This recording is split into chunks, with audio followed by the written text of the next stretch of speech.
अध्यक्ष महोदय, सन 2008-9 मध्ये बिरसी विमानतळाच्या विस्तारीकरणाकरता बिरसी गावातील 106 घरांच्या संपादन करण्यात आला। त्यामध्ये 2013 मध्ये शासनाची पॉलिसी ठरली आणि त्याप्रमाणे 100 चौरस फुटाकरता 5 लाख आणि 150 चौरस मीटर करता 7.5 लाख रुपये असा मोबदला बाधित घरांकरता ठरला। परंतु प्रत्यक्षामध्ये 2013 मध्ये ही पॉलिसी ठरली असताना प्रत्यक्षात त्यांना 2022-23 मध्ये पट्टे वाटप करण्यात आले आणि पैसे 2022-23 मध्ये वितरित करण्यात आले।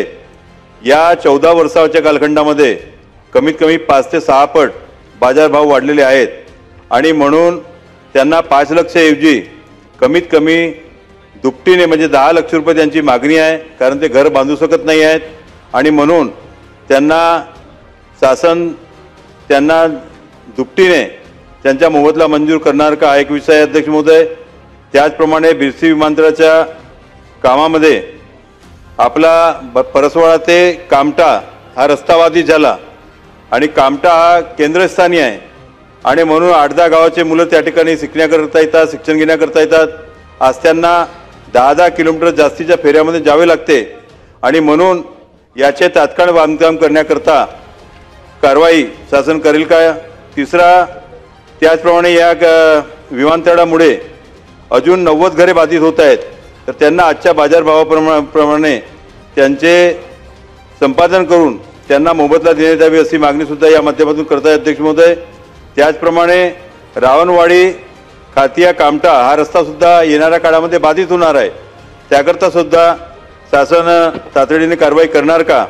आणि चौथी महत्त्वाची गोष्ट, या सर्व बाबीमध्ये महाराष्ट्र विमान विकास कंपनी आणि भारतीय विमान प्राधिकरण हे एकमेकाकडे बोट दाखवत आहेत आणि 2016च्या राष्ट्रीय परिवहन धोरणानुसार राज्य सरकारने कारवाई करावी असे भारतीय विमान प्राधिकरणाचे म्हणणे आहे।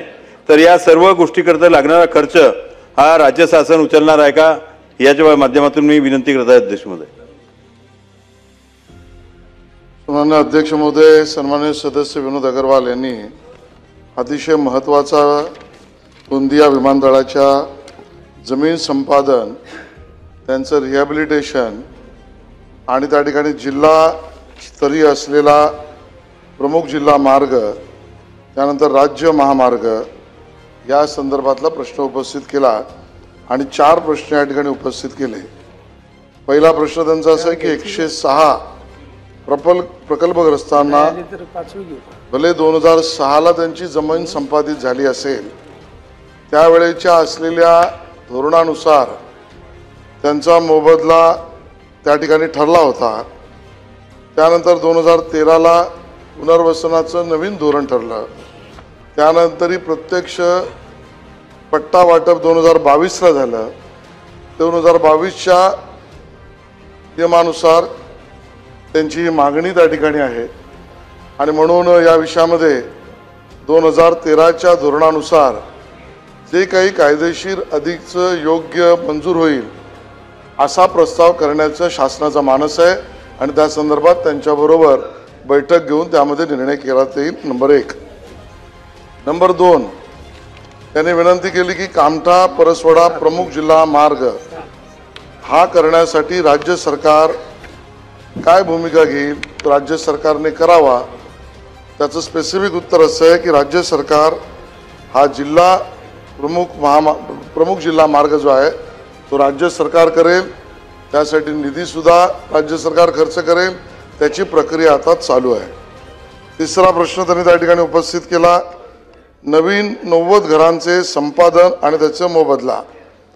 या रनवेचा जो 2135 मीटर आहे तो 3000 मीटर करण्यामध्ये अधिकची जी 90 घरं घेण्याची आवश्यकता आहे आणि त्या 90 घरांच्या बाबतीमध्ये भारतीय विमानपत्तन प्राधिकरण यांना जिल्हा प्रशासन गोंदिया यांनी कळवले आणि तथापि MVV कंपनीला अद्यापपर्यंत जागेचा भूसंपादनाचा प्रस्ताव जिल्हा प्रशासनाकडून अथवा भारतीय विमानपत्तन प्राधिकरणाकडून प्राप्त झालेला नाही। त्याचा पाठपुरावा केला जाईल आणि मग आताच्या धोरणानुसार ज्या पद्धतीने आवश्यक आहे ती वित्तीय मान्यता घेऊन त्यांच्या 90 घराच्या संपादनाचा आजच्या प्रक्रियेनुसार निर्णय केला जाईल। चौथा मुद्दा आहे तो कामठा विरसी खातिया राज्य महामार्ग या विषयामध्ये ज्याचा उल्लेख सन्माननीय सदस्यांनी केला की याच्या अलाइनमेंटच्या विषयामध्ये अंतिम आराखडा मंजुरीसाठी विविध भागात प्रलंबित आहे। तो झाल्यानंतर आताच्या असलेल्या राष्ट्रीय विमान वाहतूक धोरण NCPA 2016 कलम 4 नुसार विमानतळाचे भूसंपादन व कनेक्टिव्हिटी रस्ते जोडणी याचा खर्च राज्य शासन करेल।